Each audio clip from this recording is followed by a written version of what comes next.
क्या आजम खान और समाजवादी पार्टी के बीच दूरियां बढ़ गई हैं? क्या तंजीम फातिमा के बयान ने अखिलेश यादव को सवालों के घेरे में ला दिया है? क्या अब अखिलेश यादव रामपुर जाएंगे और आजम खान परिवार की नाराजगी दूर करेंगे? उत्तर प्रदेश की सियासत में एक बार फिर समाजवादी पार्टी और आजम खान के परिवार के रिश्तों को लेकर नई बहस छिड़ गई है। रामपुर स्थित मोहम्मद अली जौहर यूनिवर्सिटी पर मंडराते बुलडोजर और ध्वस्तीकरण के खतरे के बीच समाजवादी पार्टी की रणनीति भी सवालों के घेरे में आ गई है। राजनीतिक गलियारों में सबसे बड़ा सवाल यही गूंज रहा है कि जब पार्टी के नेता और सांसद लगातार रामपुर पहुंच रहे हैं तो आखिर खुद समाजवादी पार्टी के राष्ट्रीय अध्यक्ष अखिलेश यादव अब तक वहां क्यों नहीं पहुंचे? समाजवादी पार्टी की ओर से जौहर यूनिवर्सिटी को बचाने की कोशिश जरूर दिखाई दी। 23 जुलाई को नेता प्रतिपक्ष माता प्रसाद पांडे के नेतृत्व में 45 विधायकों का प्रतिनिधि मंडल रामपुर पहुंचा, जबकि 25 जुलाई को पार्टी के 9 सांसदों ने भी जौहर यूनिवर्सिटी का दौरा किया। लेकिन इन सब के बावजूद सबसे ज्यादा चर्चा इस बात की रही कि पार्टी के सबसे बड़े चेहरे अखिलेश यादव की गैर मौजूदगी ने कई नए राजनीतिक सवाल खड़े कर दिए। इसी बीच आजम खान की पत्नी डॉक्टर तंजीम फातिमा का एक बयान सोशल मीडिया से लेकर राजनीतिक गलियारों तक तेजी से वायरल हो रहा है। एक इंटरव्यू में उन्होंने कहा कि या तो पार्टी के अध्यक्ष और सांसद विधायक ही बता सकते हैं कि वे यहां ज्यादा सक्रिय क्यों नहीं हैं। उन्होंने तंज कसते हुए यह भी कहा कि हो सकता है अब उनका लक्ष्य उत्तर प्रदेश का मुख्यमंत्री बनने के बजाय देश का प्रधानमंत्री बनना हो। इस एक बयान ने राजनीतिक चर्चाओं को और तेज कर दिया।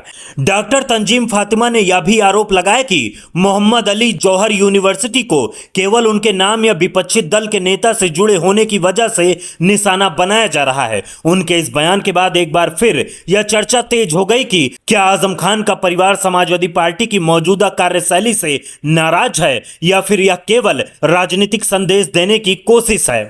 राजनीतिक विश्लेषकों का मानना है कि मुख्यमंत्री और प्रधानमंत्री वाली टिप्पणी केवल एक बयान नहीं बल्कि समाजवादी पार्टी की प्राथमिकताओं पर सीधा राजनीतिक सवाल है। यही वजह है कि अब इस पूरे घटनाक्रम को केवल जौहर यूनिवर्सिटी के विवाद तक सीमित नहीं देखा जा रहा बल्कि इसे समाजवादी पार्टी के भीतर बढ़ती दूरी और नेतृत्व की रणनीति से भी जोड़कर देखा जा रहा है। सूत्रों और राजनीतिक चर्चाओं के मुताबिक अब इस बात की अटकलें तेज हो गई हैं कि अखिलेश यादव आने वाले दिनों में रामपुर का दौरा कर सकते हैं। पश्चिमी उत्तर प्रदेश में समाजवादी पार्टी के सबसे प्रभावशाली मुस्लिम नेताओं में गिने जाने वाले आजम खान का परिवार इस समय कानूनी और राजनीतिक चुनौतियों का सामना कर रहा है। ऐसे दौर में पार्टी अध्यक्ष का खुद रामपुर न पहुंचना कई तरह के राजनीतिक संदेश दे रहा है। अब सबसे बड़ा सवाल यही है कि क्या केवल प्रतिनिधि मंडल भेजना पर्याप्त था या फिर आजम खान परिवार की यह सार्वजनिक नाराजगी समाजवादी पार्टी के लिए नई मुश्किलें खड़ी कर सकती है।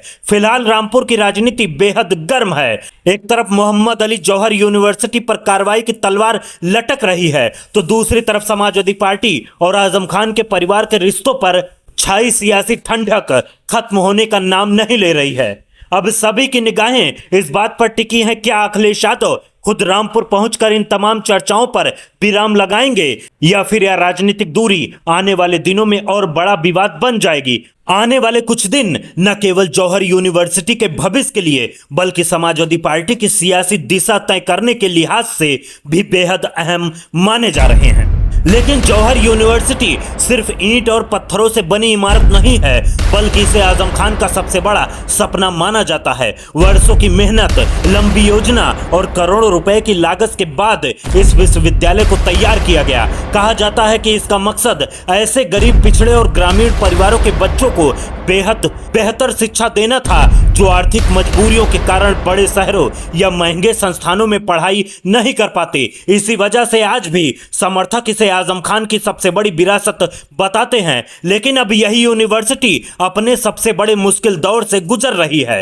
रामपुर विकास प्राधिकरण ने विश्वविद्यालय परिसर की 40 में से 38 इमारतों को अवैध बताते हुए ध्वस्तीकरण का नोटिस जारी किया है। प्रशासन की ओर से 15 दिन का समय दिया गया है। यदि तय समय के भीतर संतोषजनक जवाब नहीं दिया जाता तो नियमों के अनुसार आगे की कार्रवाई की जा सकती है। इसी नोटिस ने पूरे प्रदेश की राजनीति में हलचल मचा दी है। जौहर यूनिवर्सिटी पर मंडराते इस खतरे ने सिर्फ एक संस्थान का नहीं बल्कि उससे जुड़े हजारों छात्रों, कर्मचारियों और स्थानीय लोगों के भविष्य को भी चर्चा के केंद्र में ला दिया है। समर्थकों का कहना है कि यह विश्वविद्यालय शिक्षा का बड़ा केंद्र बन सकता था, जबकि प्रशासन का कहना है कि कार्रवाई नियमों और कानूनी प्रक्रिया के तहत की जा रही है। यही वजह है कि यह मामला अब अदालतों से लेकर राजनीतिक मंचों तक लगातार गूंज रहा है। अब सबसे बड़ा सवाल यही है कि क्या जौहर यूनिवर्सिटी पर छाया संकट टल पाएगा या फिर आजम खान के वर्षों पुराने सपने पर बुलडोजर चल जाएगा।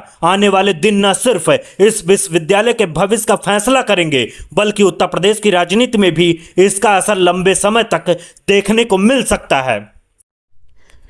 इसी बीच जौहर यूनिवर्सिटी का मुद्दा अब केवल कानूनी कार्रवाई तक सीमित नहीं रहा बल्कि उत्तर प्रदेश की राजनीति का बड़ा मुद्दा बन चुका है। एक तरफ विपक्षी दल लगातार आरोप लगा रहे हैं कि आजम खान और उनकी महत्वाकांक्षी परियोजना को निशाना बनाया जा रहा है, तो दूसरी तरफ सरकार और प्रशासन का कहना है कि पूरी कार्रवाई कानून और नियमों के तहत की जा रही है। यही वजह है कि अब यह विवाद अदालतों के साथ साथ राजनीतिक मंचों पर भी जोर शोर से उठने लगा है। इस पूरे घटनाक्रम पर कई बड़े नेताओं की प्रतिक्रिया भी सामने आई है। चंद्रशेखर आजाद ने जौहर यूनिवर्सिटी को लेकर सरकार को चेतावनी देते हुए कार्रवाई पर सवाल उठाए। वहीं असदुद्दीन ओवैसी ने भी इस मामले को शिक्षा और न्याय से जुड़ा मुद्दा बताते हुए अपनी आपत्ति दर्ज कराई। उधर समाजवादी पार्टी ने भी अपने सांसदों का प्रतिनिधि मंडल रामपुर भेजकर यह संदेश देने की कोशिश की कि पार्टी इस मुद्दे पर चुप नहीं है। हालांकि राजनीतिक गलियारों में यह सवाल अभी भी कायम है कि क्या केवल सांसदों को भेजना पर्याप्त था या फिर पार्टी नेतृत्व को खुद भी आगे आना चाहिए था। इसी दौरान समाजवादी पार्टी की सांसद इकरा हसन का बयान भी तेजी से चर्चा में आ गया। उन्होंने कहा कि समाजवादी पार्टी जौहर यूनिवर्सिटी के साथ मजबूती से खड़ी है और इस शिक्षा संस्थान को किसी भी कीमत पर नुकसान नहीं होने दिया जाएगा। उन्होंने कहा, हम रामपुर और आजम खान साहब को भरोसा दिलाते हैं कि जौहर यूनिवर्सिटी को गिराने नहीं देंगे, जरूरत पड़ी तो एक एक ईंट की जगह अपना सिर लगा देंगे, लेकिन इस यूनिवर्सिटी को टूटने नहीं देंगे। इकरा हसन ने यह भी कहा कि प्रशासन की ओर से जारी नोटिस कानूनी रूप से सही नहीं है और जिला प्रशासन को इस फैसले पर दोबारा विचार करना चाहिए। उनके मुताबिक जौहर यूनिवर्सिटी केवल इमारतों का समूह नहीं बल्कि हजारों छात्रों के भविष्य से जुड़ा एक बड़ा शिक्षा संस्थान है। इसलिए किसी भी कार्रवाई से पहले छात्रों के हितों को सर्वोच्च प्राथमिकता मिलनी चाहिए। अब सबसे बड़ा सवाल यही है कि क्या जौहर यूनिवर्सिटी का यह विवाद केवल कानूनी लड़ाई बनकर रहेगा या आने वाले दिनों में यह उत्तर प्रदेश की राजनीति का और बड़ा मुद्दा बनेगा। क्या सरकार अपने फैसले पर कायम रहेगी या फिर बढ़ते राजनीतिक दबाव और कानूनी प्रक्रिया के बीच इस मामले में कोई नया मोड़ आएगा।